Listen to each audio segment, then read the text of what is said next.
Yes, this is John G. Sutton. Welcome to Tales from the Jails. We'll talk a little bit about certain incidents that happened during my time as a jailer at Strangeways prison.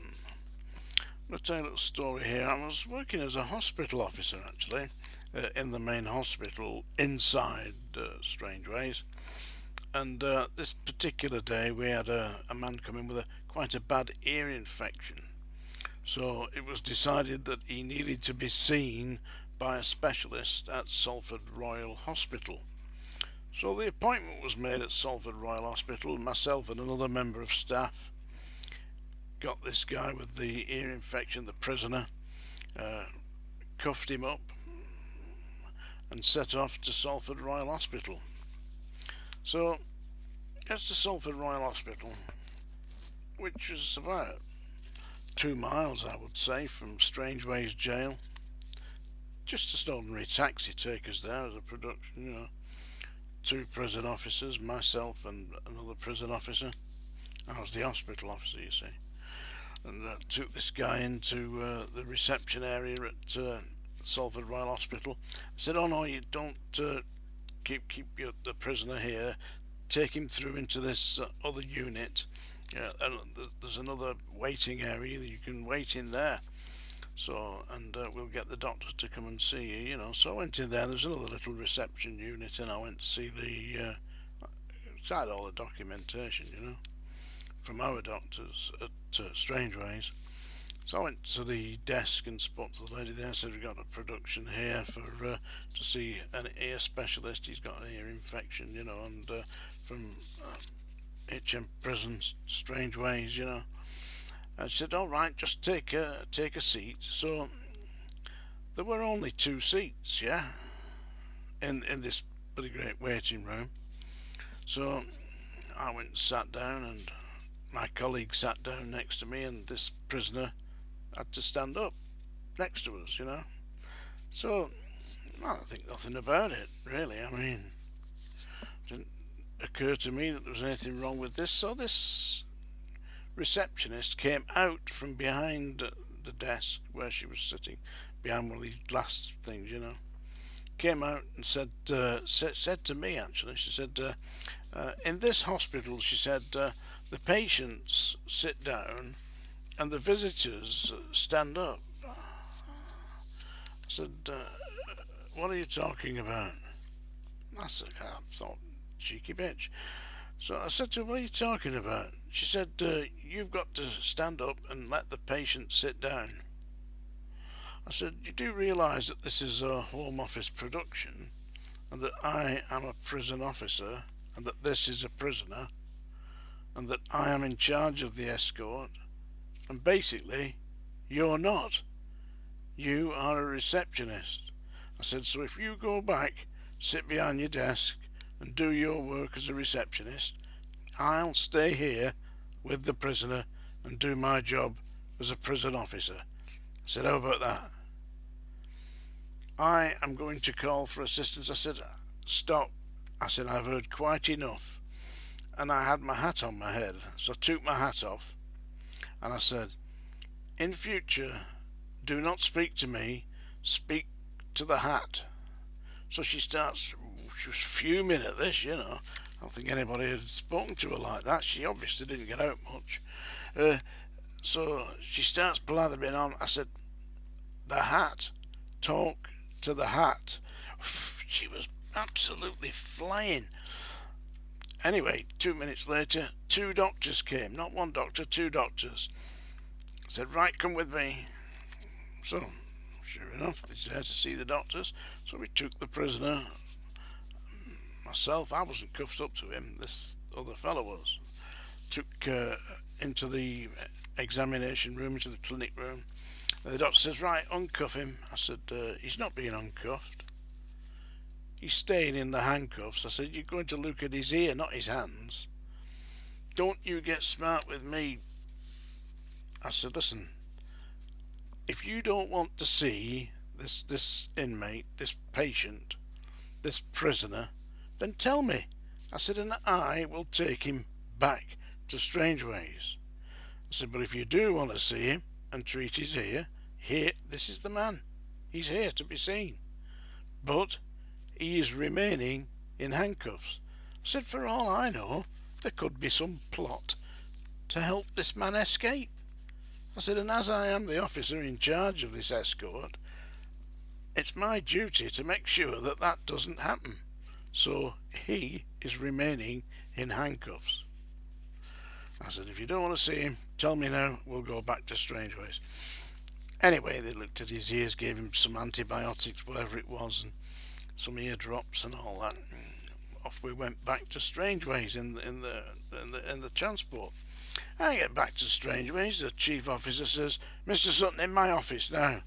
I in the office said, yes. He said, I want to speak to you about this escort. What have you been doing at Salford Royal Hospital? I said, what I was sent there to do. I was sent there to produce a prisoner, to have him examined at the orders of the senior medical officer. I said, and took him to see a specialist. You've been insulting the staff. I said, my duty to go and entertain the staff at Salford Royal Hospital, was it?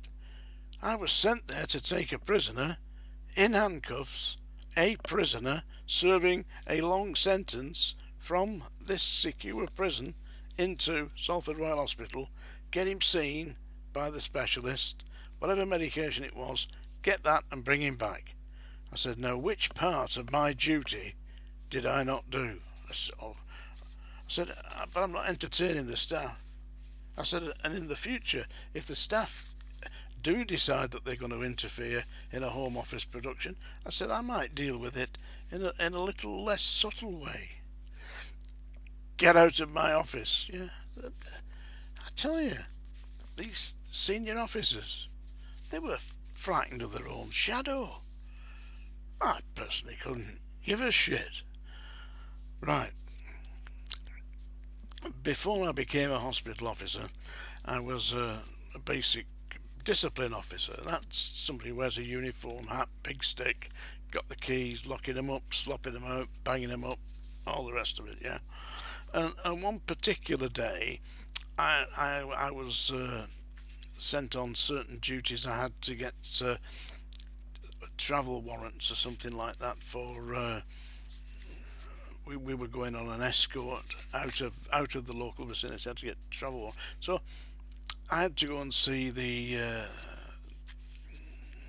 civil servants, because they had a block of an offices, and the person I had to go and see was a higher executive officer who could sign the warrants, to get travel for, which he needed now and again. So I was going with this other guy, and this other guy had, for some unknown reason, I don't know why he had, but he had a pornographic magazine.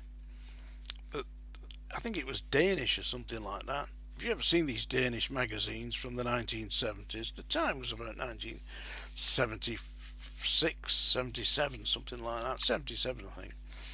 Anyway, he had one of these Danish magazines that showed all copulation. It was hardcore magazine, And we had to go and see this HEO at the top office, and she was a right bitch, this one.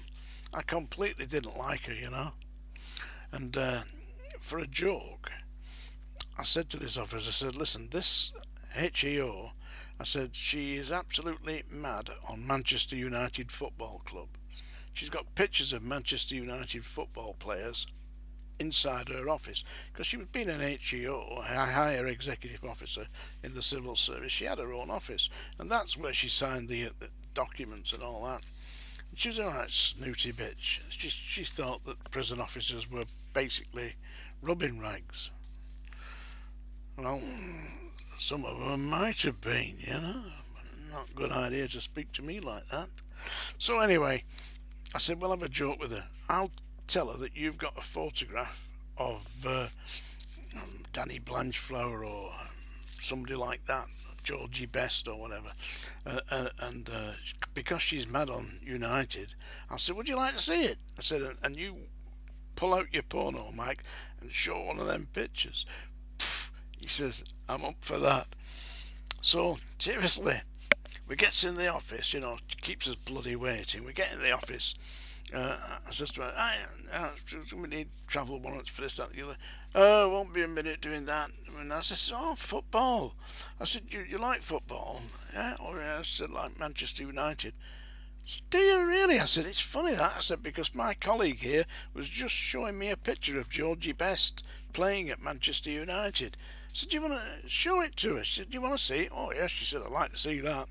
So anyway, mate pulls out this this porno mag and shows her this picture of a bloke with an enormous great dick stuck right up this woman's backside. I tell you, she went bleeding mad. Ah, you dirty bastard, you this, that, the other. Anyway, got our travel warrants, and anyway, when we get back, I get back to the main. Mr. Sutton, the chief officer wants to see you. I went and I said, listen, it was a joke. She's got to be able to take jokes if she's working in a prison. He says, I'm beginning to think you're insane. Well, he could have had a point. What do you think? Eh? Tales from the jail.